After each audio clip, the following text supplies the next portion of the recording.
c'est vrai que déjà sur les avantages, je pense que là aussi il y a l'avant Covid et l'après Covid. C'est vrai qu'on a beaucoup cité comme avantage, par exemple, un effet positif du télétravail sur la productivité. C'était vrai dans une configuration du télétravail qui était pratiquée un jour par semaine et donc dans cette configuration qui prévalait avant 2020, quelque part, c'était une journée de télétravail que l'on attendait, que l'on préparait, que l'on organisait, donc on avait ce sentiment aussi d'être davantage autonome dans son travail.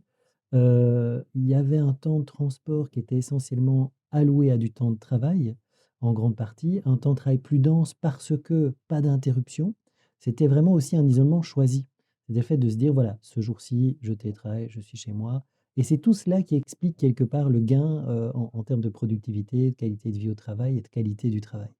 Aujourd'hui, la manière dont le télétravail est pratiqué, alors davantage, hein, par semaine, mais en fait, c'est plutôt une journée de substitution par rapport à une journée au bureau. C'est-à-dire qu'on a des interruptions avec les messageries, les plateformes de communication qu'on utilise. On a des, voilà, des pop-up, il y a des questions qui sont posées auxquelles il faut réagir. On a des réunions, on a la même configuration, quelque part qu'au bureau. Et donc, ce que les travaux montrent aujourd'hui, c'est que finalement, les effets sur la productivité, la performance et cetera, ils sont beaucoup moins évidents et beaucoup moins observés. Finalement, il y aurait pas d'effet.